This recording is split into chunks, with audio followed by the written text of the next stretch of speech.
Right, I think we may be live.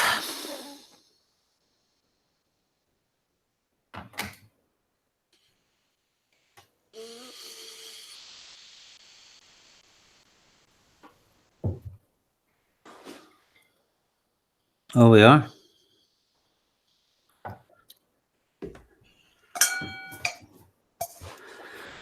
Greetings and welcome to the Saroth Image experiment.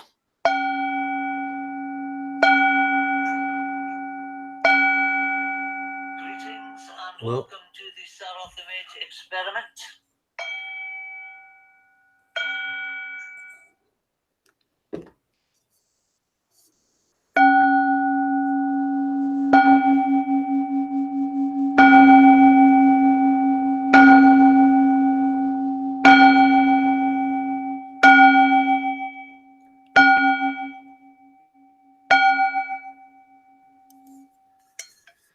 Greetings and welcome to the Saroth Image experiment. How's it going, people? Good to see Prospero and Nish already. I'll try not to be too got to focus on my guests, but I do love to talk to chat as well. So any questions on the tarot that come up tonight, put them in caps, please.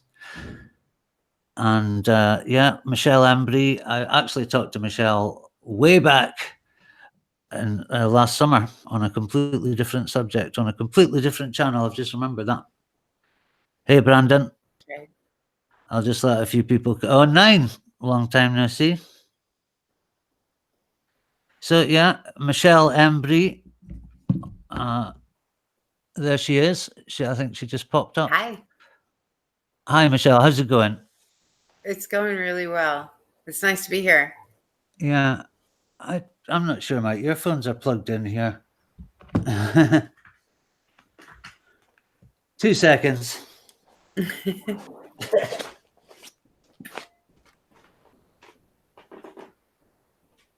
That's better.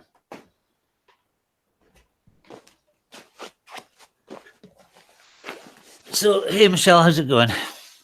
It's going really well. Cool. We're going to talk about the tarot tonight. Mhm. I know you do a lot of work. It's like healing work and personal journeys and stuff. Right. Yes. I can tell you where I got started. Yeah, Would please you like do. to? Yeah, All right. yeah. Okay. It was 2001, and I was living in New Orleans, Louisiana, and I delivered pizzas on my bicycle, and I got hit by a car. And as I say, I broke my fall with my head, right? So I was laid up for a little while, but actually it wasn't until a year later that I was really hurt, and my neck kind of went out of line, and I was hurt. And during that period of time, there was really nothing that would take my mind off of the pain that I was in. And somebody that I was living with said, I have this deck of tarot cards. It's not really for me, but you might like it. And she gave me the deck of tarot cards, and I was laid up for 3 months. And the only thing that really, and I mean, I was a writer. I liked to read. I liked movies. I liked television. I liked all of those things, but none of that would take my mind off of the pain I was in. There was only 2 things. I had a housemate that would sometimes read stories to me that would take my mind off it. And then this other friend who gave me the tarot cards. So by the time I got out of bed 3 months later, I was pretty good at reading tarot cards. And so I started reading from my friends. That's actually where I started. That's where it came from for me. So it's very personal. I definitely got into tarot cards as a means of healing myself physically. So then that very naturally transferred into psychologically working with other people. Yeah, tarot do lend themselves as a self-analysis tool as well. There's a lot. For sure. Yeah, and being in that sort of in pain and in a hospital, isolated, it gave you time to learn and you probably went through the whole deck I did. emotionally. Yeah. Yeah, I did. And it was really like the first time in my life. Like I can remember having these kind of twilight experiences of seeing like these birds, you know, going through my mind, and they would actually have like they had names, and they had names like grief and anger and you know things like that. And I Yeah. Wow. actually really had that right, and I really had that experience with the tarot. Partially there was enough pain to keep me awake, but all of these things going together gave me this very vivid experience with the tarot. So once I got out, like I said, once I was out of the pain and I was healed, I was better physically. I was able to read fairly well for other people. So I did that for friends and things like that, and kind of. But I was in the closet until 2012. Like I read for friends, people around me knew, but I didn't make it public that I read tarot cards till 2012, and then I hung my shingle out and started taking clients at that point in time. And I really had a whole different set of experiences when that happened. Also, like deciding that I was going to help other people, that I was going to talk to other people, it seemed to open a door for other things to happen, for other things to come in. So things that I didn't really, I don't know. I was still pretty academic. Like I liked tarot cards and I liked what they meant. But I didn't have like a language for chakras. I didn't have a language for like channeling was not something I understood or really knew anything about. Or probably if you would have told me intellectually at the time, said something about it, I probably would have been felt negative towards it. So once I hung this shingle out, all these other things came and kind of said, we're here to help people too. So things changed at that moment also. Yeah, magic and healing is like that. It just suddenly comes into your life from Hmm. nowhere. Hmm. It's interesting. Why did you not? Because I have the same problem. If you live in a small town and you do want to be seen as a normal, rational person, and then you It's get a true. fascination for an occult subject, and it does enhance your life, and it gives you a whole new way of thinking. But there is a stigma. That's why I have to like put out my YouTube channels kind of furtively. It's a shame that it's demonized in smaller communities.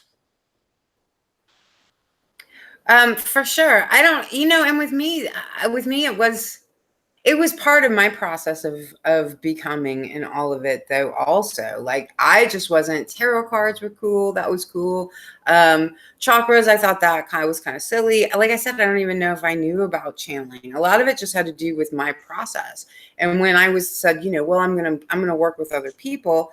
I mean, I'm a genuine person, so when I went to work with other people, that was a genuine, I was doing it from a genuine place. And so all these other things came in, all of a sudden I had guides, which wouldn't have been something Mhm.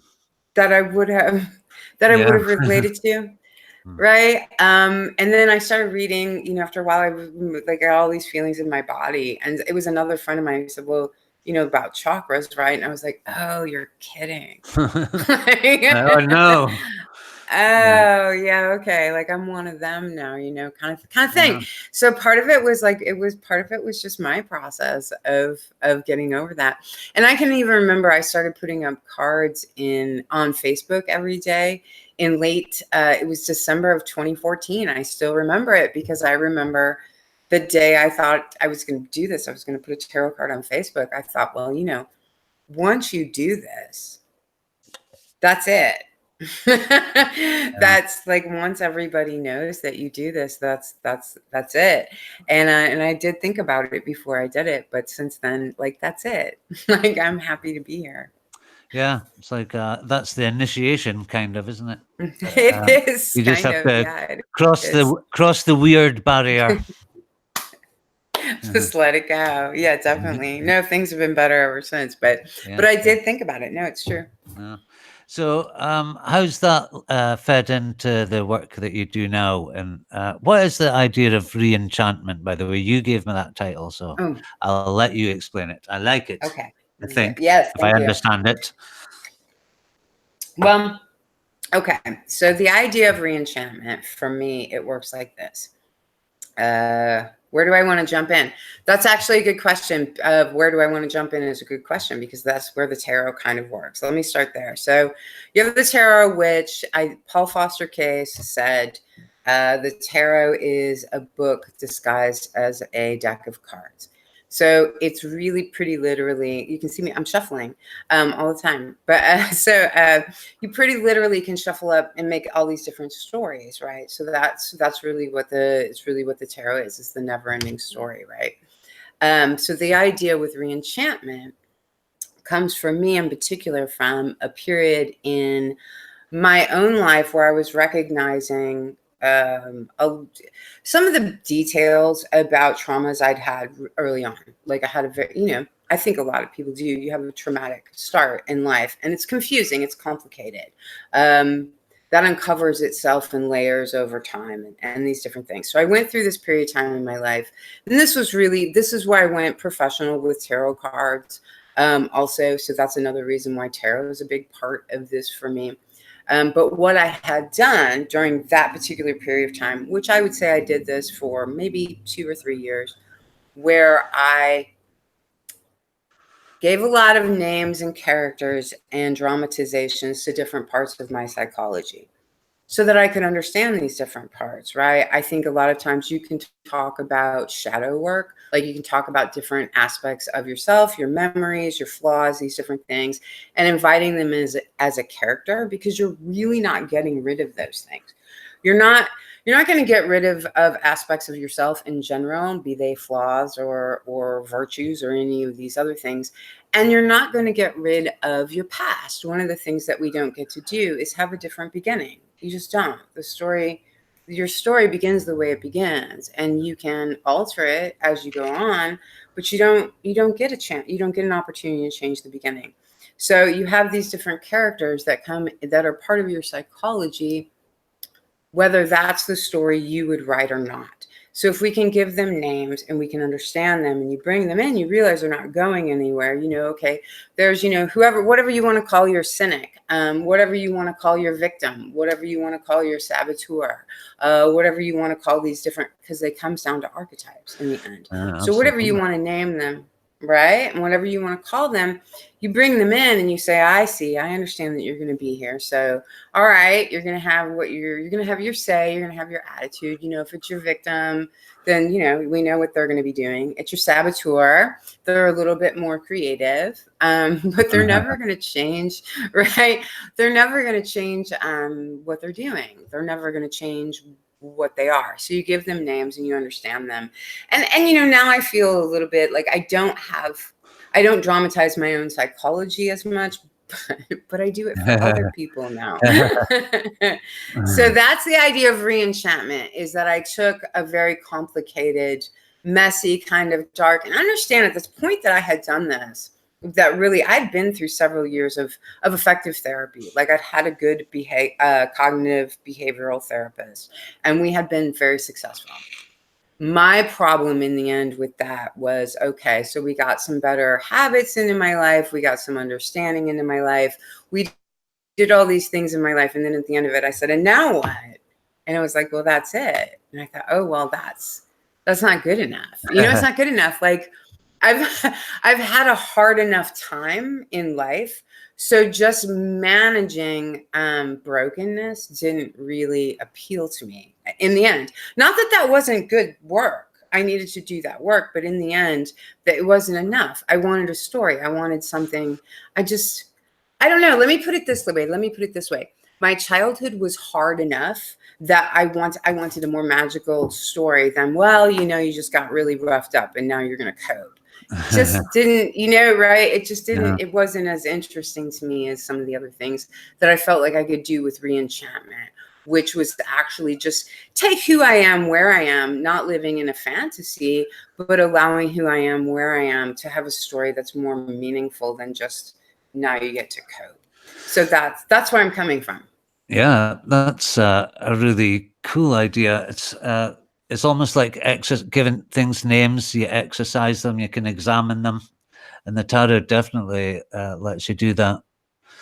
Mm-hmm. Mm-hmm. And did you actually use the tarot as you were learning? It kind of exposed those archetypes that you'd experienced. How did you kind of work it out? When I was learning the tarot, Or when you were um, almost exercising your own personal demons? oh, right. Okay. Well, yeah, you're right. So those two things definitely do go together. So as I was learning the tarot, I think the idea of archetypes actually came a little bit later on for me as I was reading the tarot. Like I really started with it. I started with the Crowley book, not really even realizing what I had in my hands. And so I just was like, oh, this is this really weird, confusing book about tarot. And so I just kind of started there. So what was I going to say? Oh, so but as I was laying out the tarot cards, and as I was reading through these stories, and as I was looking up the cards to try to read my own fortune and these type of things, I think I just really realized that all of these characters had a say in my head. Like the devil was always very much like, I really recognized the devil as being this card that was like, oh, really it was good for when I had first was trying to quit drinking at some point in my life. The devil card to me was this character that always came in and said, you could have one drink, you just don't. Right? That's the devil tricking me, right? Yeah. Right? We So all have our devils. we all have our devils. That was a Mhm. really specific way that the devil talked to me, though, was he had this really specific kind of trickery that went on. So that felt like that was the story. That was, so oh man, I always know when he's coming. He's coming for all kinds of things. And it's not just substances, it's other like kinds of thoughts. The devil's really good at saying, well, you feel that way because somebody else did this, that, and the other. Like the devil's always really good at wanting to convince me that how I feel isn't my business. Like how I feel is my business. Like other people can do things wrongly and I can feel angry for a moment. But if I continue to go on with that and continue to blame, that's me. But the devil's always wanting to come in and say, well, this is this other person. So as this reenchantment character comes in, oh, here comes the devil. Here's the devil who has all these really particular things that he says to me, this really particular character, and he says all these really particular things to me, right? So there's that character. You have the temperance, or the art, as is the Crowley character, is the art card. That is someone that comes in and says, well, we have all these shadows on this hand, and we have we have all these other interests and things on this hand, and we could put them together and make something really dynamic. That's another character who comes in. Right? That's another enchanted character who comes in to say, well, it's not always what the devil says it is, right? So all of this is going on in my head. So at the time that I was working through my own psychology, that's definitely the way that I use the tarot. Yeah. As personifications of forces. And Yes. yeah. Very cool. So, with your work with other people, that must have been completely. I've never read tarot for anyone else but me. Some people say, "Don't read. You're only supposed to read for other people." But I love it as a tool. But yeah. So, working with other people after working on yourself must have been interesting because it would be a two-person dynamic. Then it'd be, and obviously you're present while they're doing the readings, are you, or do you? How do you do the readings for others? Okay. Well, I think you mean like present, like like I'm not in a trance state, you mean? Uh, Um, yeah. because there's a little bit of that goes on. So I'm present throughout the whole reading, but I also like to tell people, um, as in terms of being your psychic, you get a lot of privacy with me because my guides come in. I look at it on guides. I like that. I like that terminology because it's generic yet specific. People have kind of their own meanings for it because I can talk to anybody about tarot. We can talk about it in terms of new age and karmic language. We can talk about it in terms of Christianity, psychology. I work with atheists. It's not a problem. So in general, I find out how you want to talk. What do you want? How do you want to talk? What's going to be the language that you're comfortable in talking in?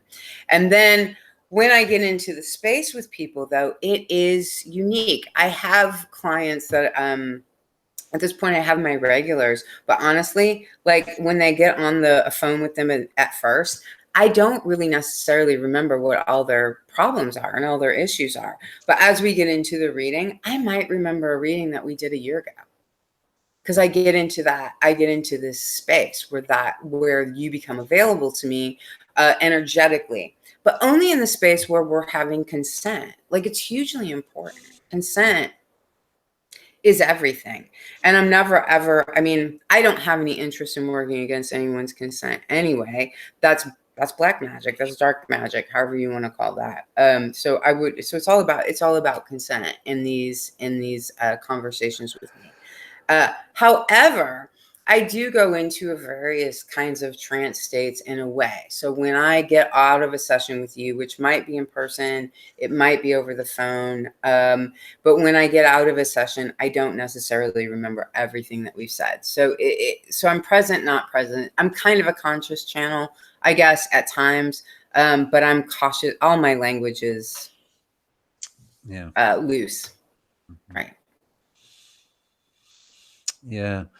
I guess you've got to kind of get yourself out of the way when you're analyzing for someone else and be a channel in some ways, but you've got to watch. I've never been sure about spirit guides and stuff. I've always thought, are they just parts of me or are they actual separate entities?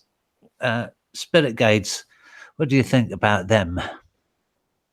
Right. I have the same question and I leave it open. What I've devised for myself, just in terms of like learning to read over all this course of time, is what I tell people is I get my guides, like a generic, right, on this side, and you get me on this side, right? So like, and I have a background in I read a lot. I have a background in sociology and philosophy and writing, and that's all. But this is all over here, so I kind of know when it's me and it's my opinion. And then there's these other things that come in, where I consider myself to be claircognizant, for whatever that means. I use the term guides for whatever that means, and I stay very open to.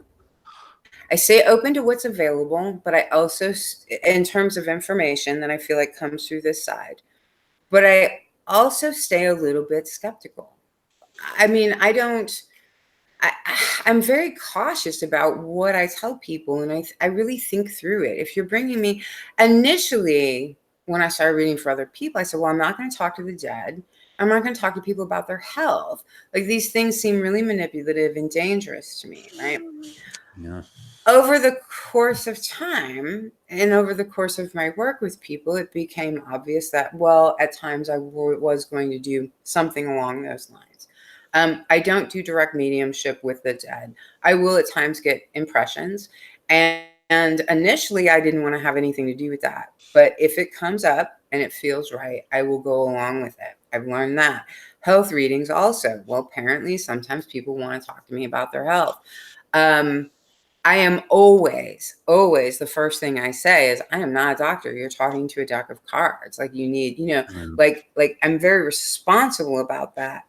But at the same time, I had these other feelings that were coming in. They were saying, it's important as a responsible person that you do this work, that you come in and that you comfort people, you talk them into doing things that that are above ground, that are doctors, and make them feel comfortable. A lot of times that's what people are looking for, is a way to be made to feel comfortable. So what do I feel about spirit guides is this, is that I think it's very possible that I'm talking to a higher part of myself. I think it's very possible that I'm talking to a relaxed part of my brain that's just able to pick up more things. It hasn't been told that it doesn't know things. It's not stressed out about all the things I'm stressed out about. Sometimes I just think I access some sort of peace inside myself. I'm allowed, and where I'm allowed to do that. I think my point with all of this is, I don't know for sure and it doesn't matter. I think if you are responsible in the things that you say and you take some real time to understand what you're talking about. I don't ever talk to people if I don't know what I'm saying. I say things like, I don't know. I say things like, we're talking to a deck of cards. You're here for spiritual consultation and to get comfort, and that I can do. So Yeah, I I think. think I'm answering your question. Oh, I'm absolutely. going in a lot of places. Yeah. No, it's interesting. Just go in it as many places as you like. It's more interesting. Yeah, I think with entities and spirits, nobody really knows what they are, and you just they open. It seems like you're on like definitely an initiatory journey of some sort. Yeah, it kind of the tarot opens you up, and then that opens you up to the idea of spirits and communications. Because the whole history of magic is all about the communication with these spirits and these otherworldly inspirations. So yeah, you really are opening yourself up to kind of current. I think when because Yeah. for me it was like Golden Dawn magic and pentagram rituals and stuff. It definitely opens you up to the other, doesn't it? It does. It really does.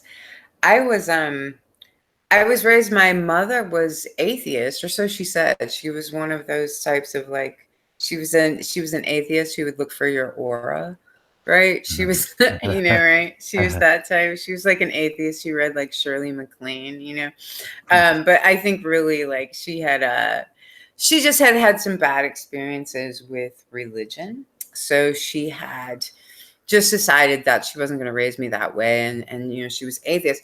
So but what's really interesting is that then many years later, in my late 30s, and I promise I was not still rebelling, I was not still in my teenage rebellion at the point in time, but I just, the more I got into magic and magical realms, and I think that this is unusual, but for me, it turned me over into this kind of, I'm like, well, I mean, I identify as a Jesus witch. Like that's like the Christ consciousness and the Jesus narrative and that whole thing, even though it is against everything I grew up with, it wound up really being this place that for me to come from, because just like everything at that point is always about compassion and love and opening out. And if it feels too dark and shadowy to like to hold in that way, like, I don't know, I feel like the Christ consciousness can do that. So I don't know, I wasn't necessarily expecting you to talk about that,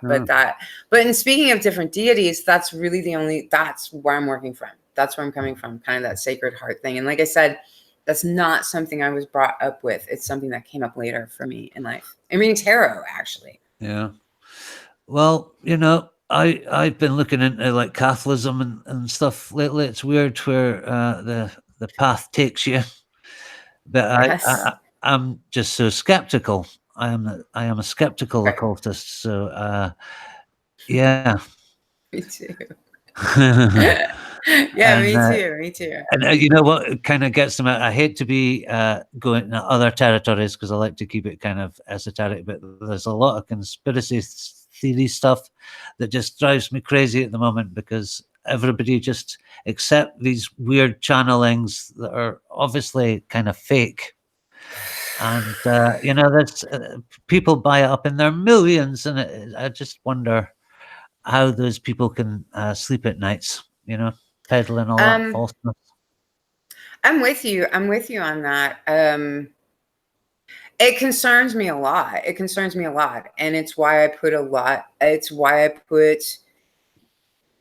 caveat on things I do. In fact, people who work with me, just the other day, I was really talking to someone about, you need to be really cautious about people taking your money when they tell you that they can help you make money. Like there's all these people out there who want to draw you in. And, I'm operating from a place of skepticism all the time. And the channelings are one thing. And of course I know, like, I think you and I kind of wind up in the same, we wind up in this conversation really because of, I think of a mutual skepticism. Like we kind of meet through, like, I feel like people I care about were hurt through the whole kind of Q thing and the propagators of that, which is kind of where I think I found you and Posmo and some of these other folks. Yeah, and it was because of that, because I felt like people were being hurt for this money. You know what?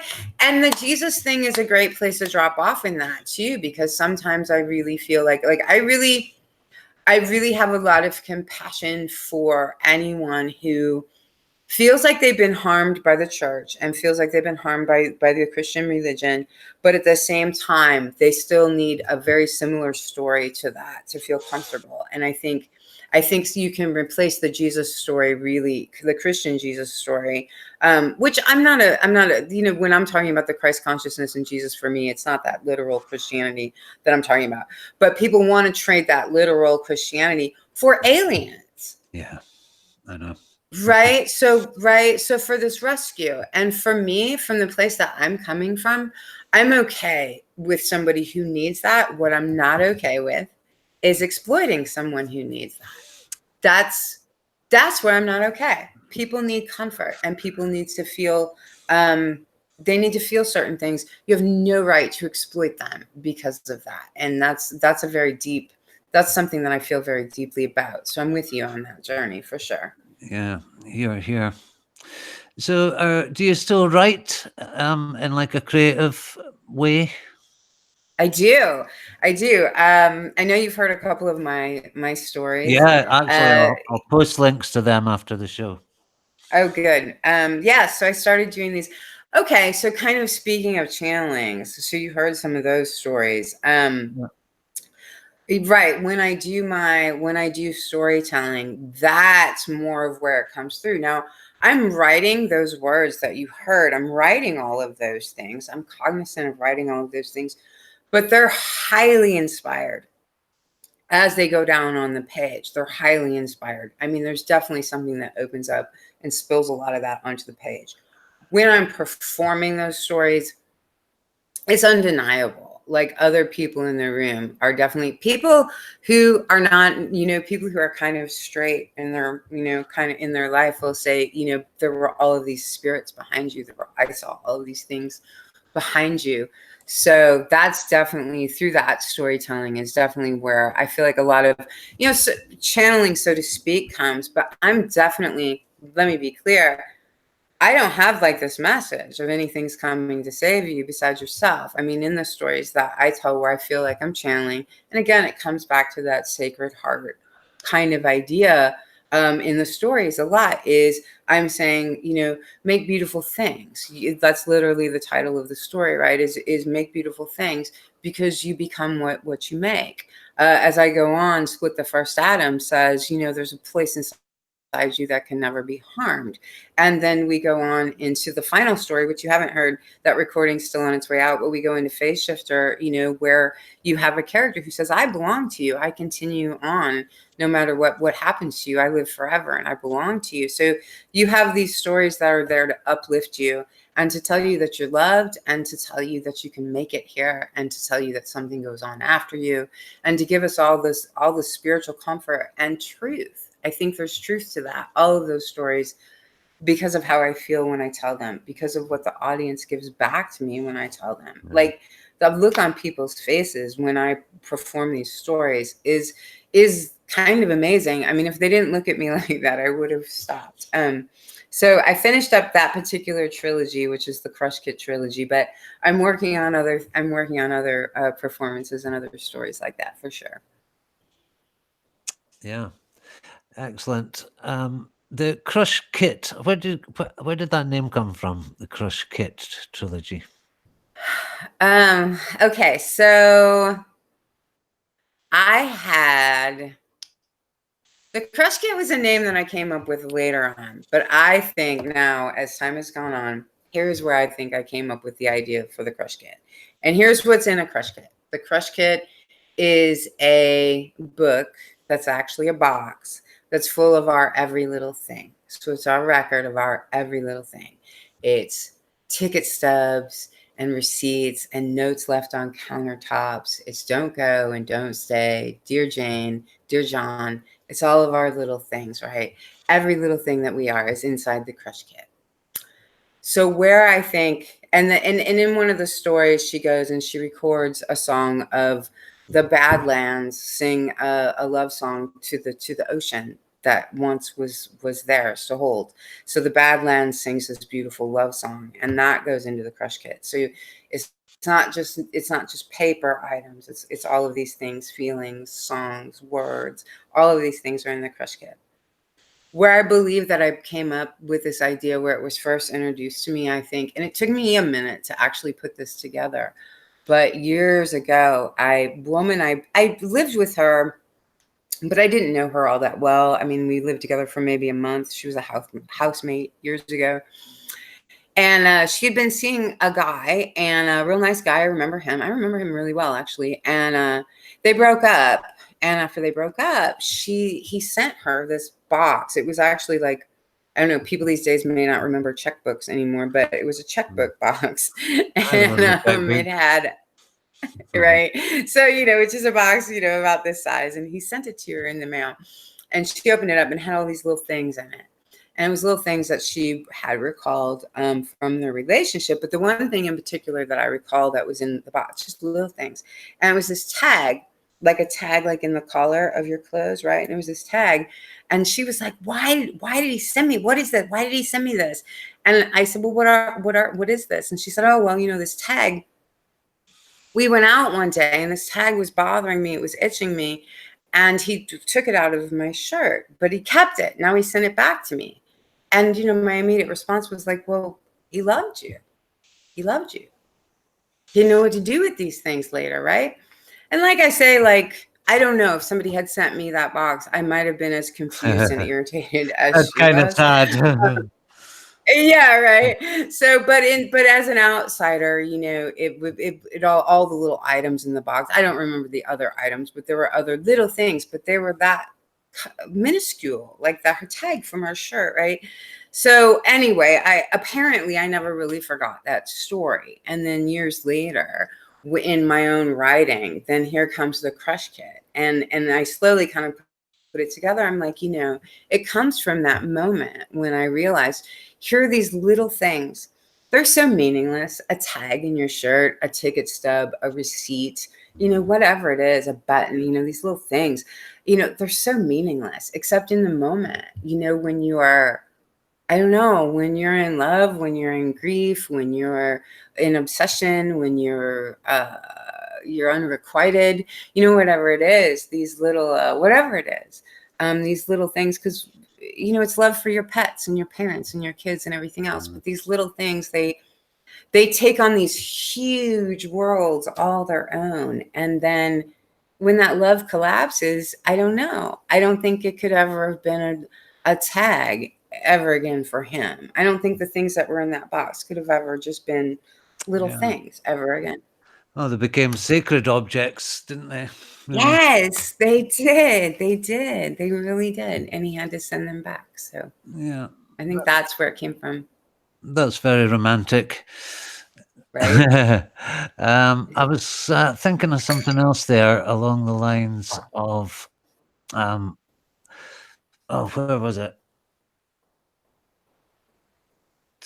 Like the how you relate cards, yeah, specific cards of the major arcana to different parts of journeys. Hmm. Yeah, no, you do. I've done a lot of work with the 22 cards. I tend to separate them from the rest of the pack, and you can Hmm. almost see them as a progression just from one straight through to 22, and it's I definitely, and you have cards that you identify with more than others. Cards that come up time and time again. Yes. So are you still in a dialogue with the tarot? Absolutely. Yes. Every day, all day. Uh-huh. um,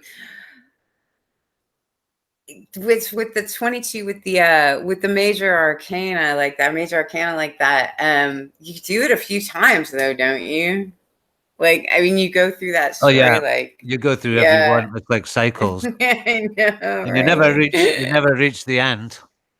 No. And if you do, you just start over again Yeah. on some level. Yeah, Um, indeed.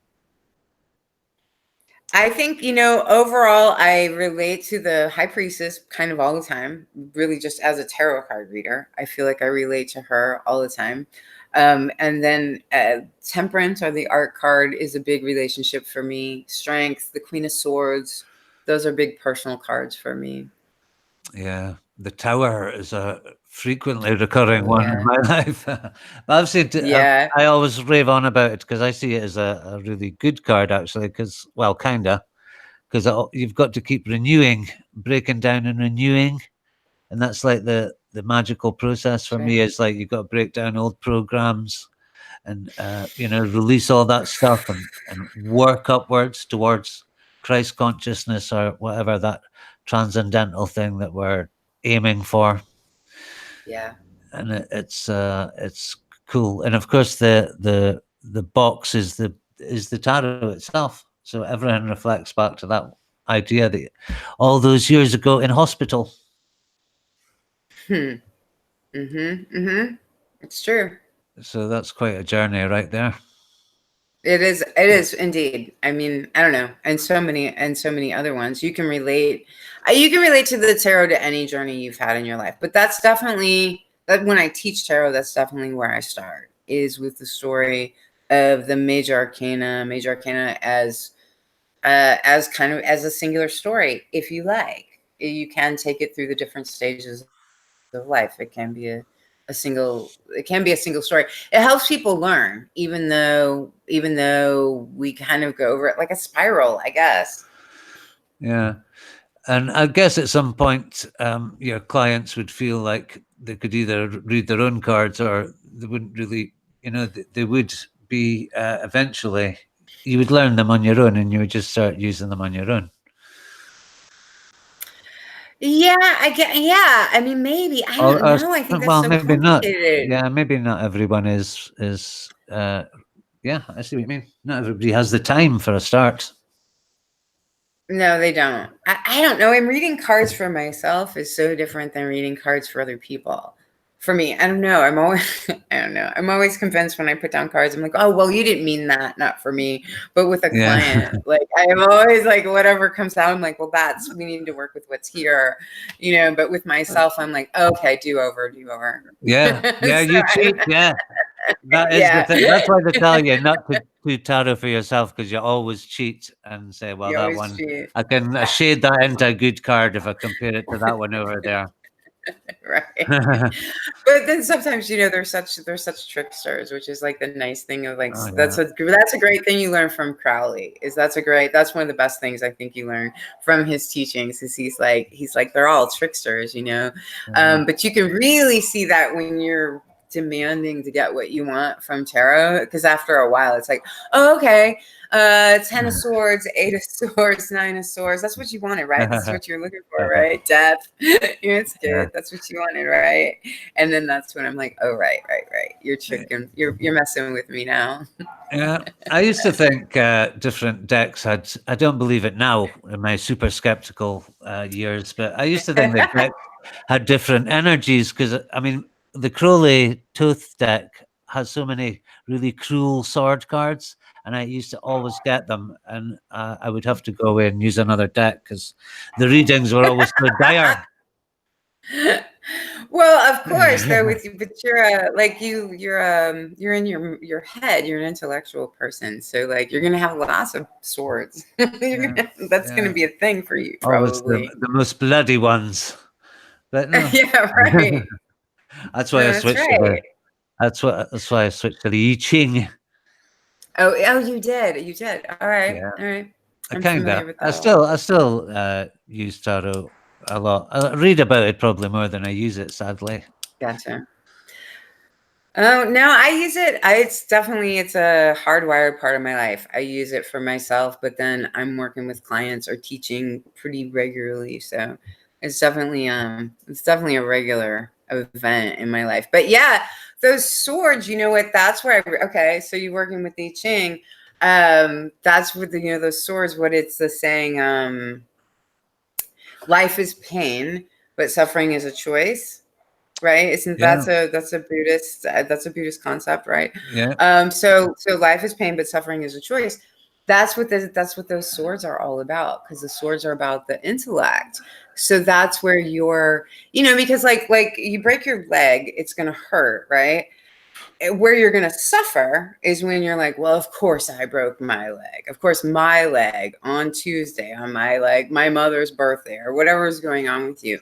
The narrative, the drama that you make up about your pain is actually the suffering, right? So if you live in your mind, you're going to have lots of suffering in that way. Absolutely. You have to live in the absolute present moment, or none of this occult stuff works. That's right. That's true. So, what are you? Have you got any plans for expanding what you're doing, or doing more? Like you made some kind of experimental films on YouTube, didn't you? I'm sure I watched a couple. Yes. Yes. Yeah. I'm working my way into YouTube. If you see me on a stage, if you see me live with a mic, like I like to say, like I've never met a microphone I didn't like, right? But but on YouTube I'm a little bit different. So I'm working my way in. I think I have one video on there where my head is in it, but I'm going to be doing some more things on there. Actually, kind of what I'm interested in doing right now is the soothing sounds of crafting. And I actually, I want to get it my right. It's like ASMR, but with like tacky glue, and I don't know. So I'm thinking like kind of just want to make things and tell stories. So that's where I'm going with it. But I'm also like, I've decided now in my 40s that it's time to become an experimental musician. So I'm also working with my sampler. I enjoy that joke with myself. Hey, no time like the present to become an experimental musician, Michelle. Well, weirdly enough, I've just become an experimental musician. Congratulations. I got salsa later. I was actually going to play some tonight, but I'll Oh, keep it for good. later. No, but yeah, I think you have to keep experimenting and finding ways to Right. stay creative and stuff, or you just shrivel up and die. Especially at No my chance age. of that.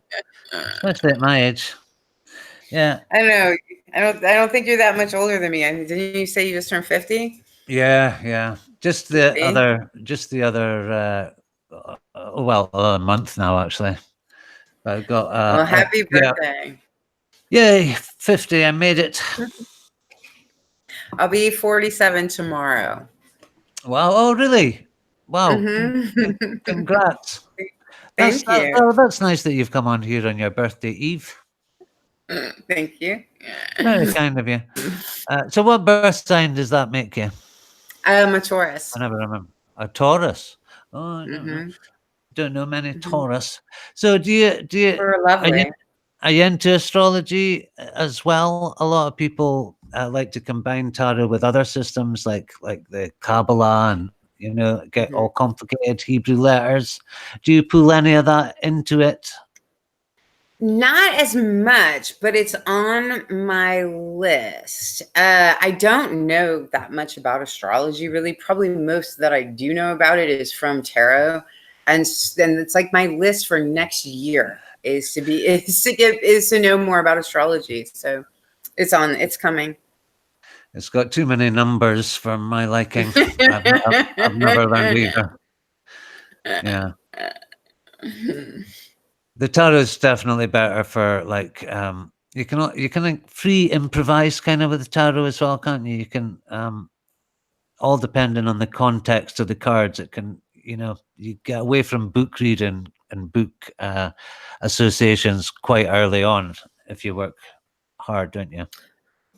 Well, I mean, I think so, and I think if you get open to what's happening between yourself and another person, which it can be on the phone, it can be in person, all these different things, all these different ways of interchanging.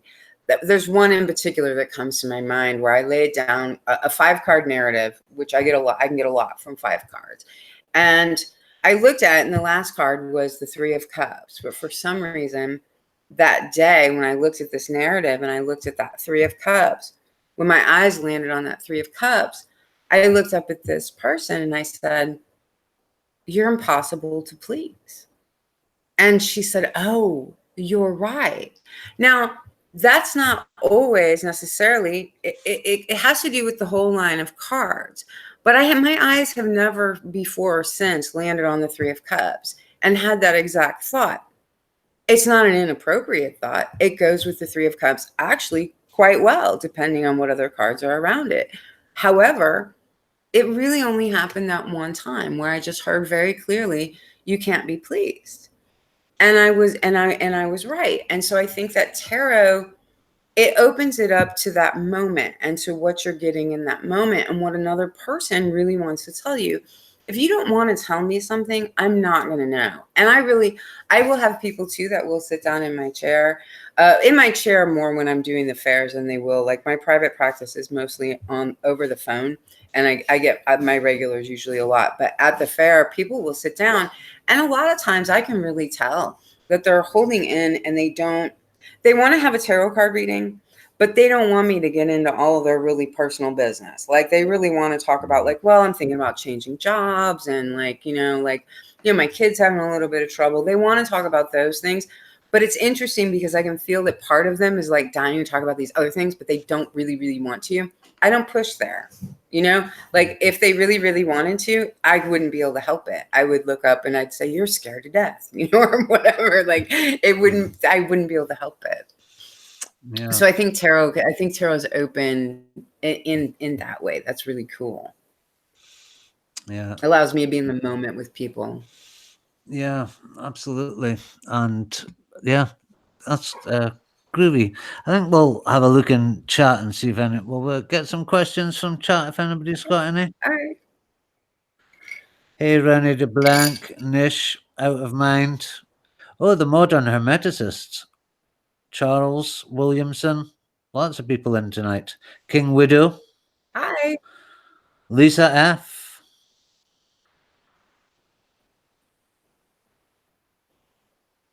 Oh, they're talking among themselves as usual. Good.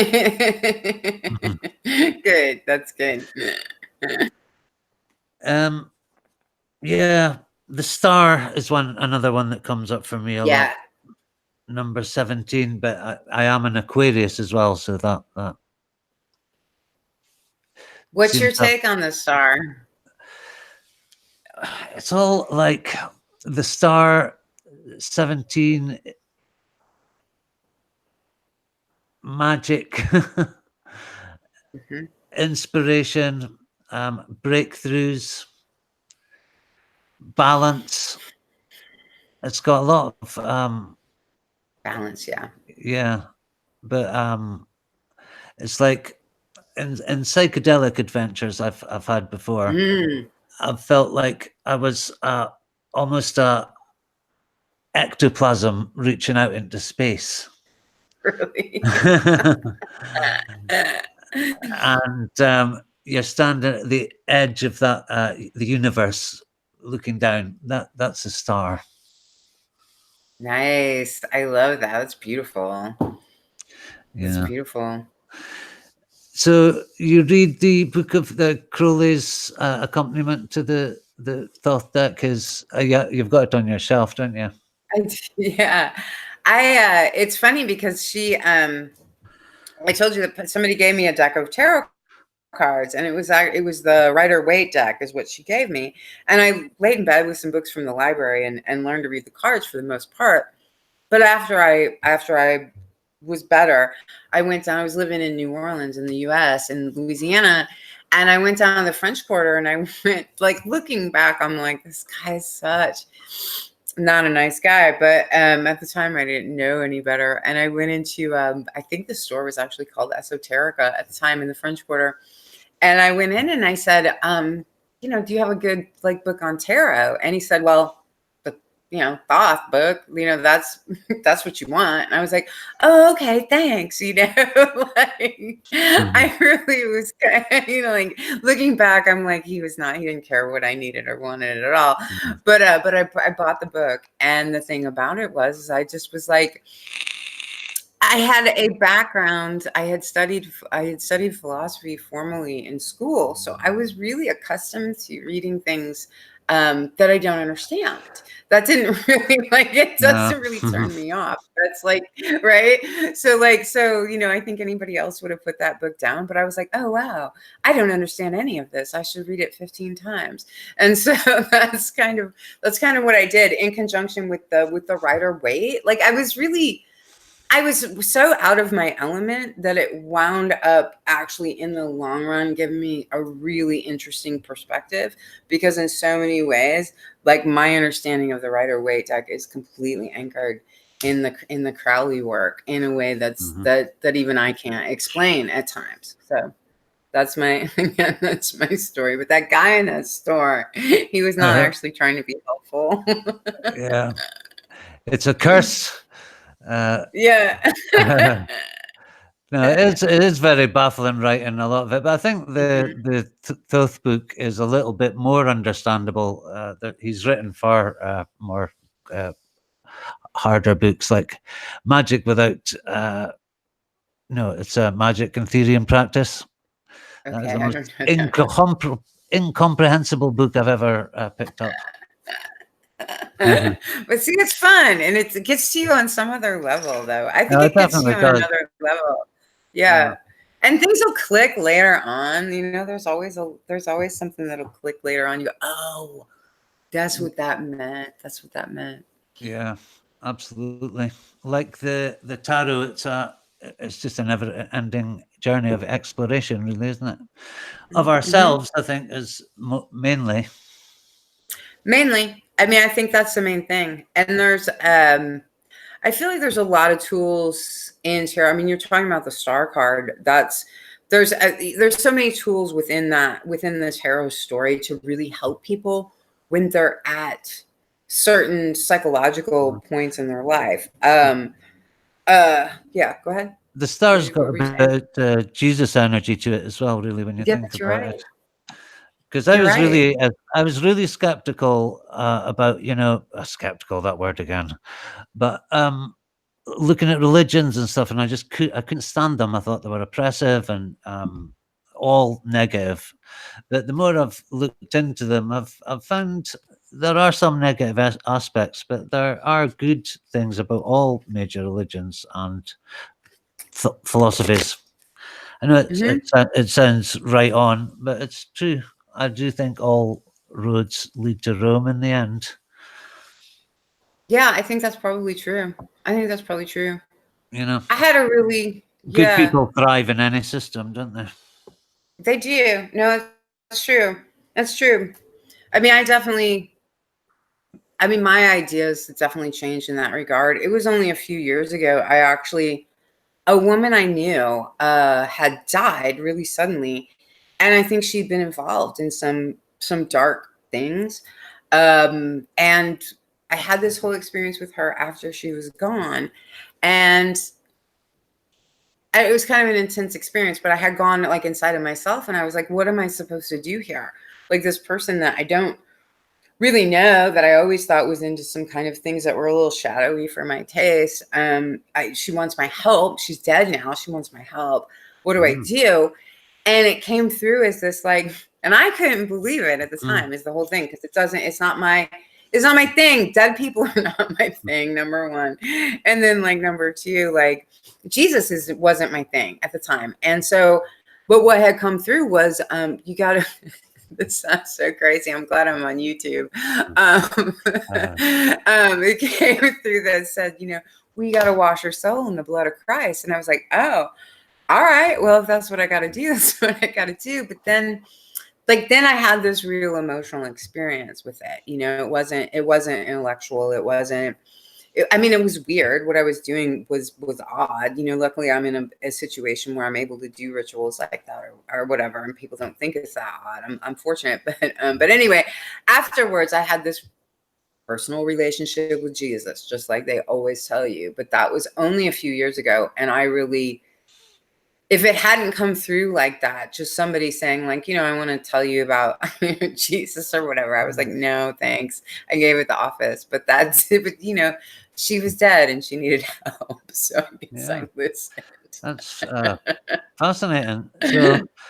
So you think it really opened up you psychically then, just exploring the archetypes of the tarot. So yeah. Honestly, that though, made you yeah, like a psychopomp, a guide of souls to the dead. I know yes. a lot of people, a lot of females actually, that get their psychic powers turned on, and they suddenly get visits from dead people and other weird entities. Yeah. Okay. Yeah. It's happened.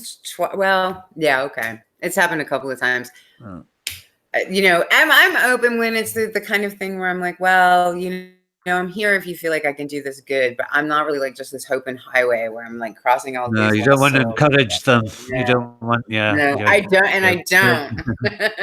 Not on YouTube don't or anywhere encourage else. those dead people. They'll Yeah, never leave you alone. no, only special circumstances. Yeah. Extreme unction, I think it's called. It's okay. Yeah. Oh yeah.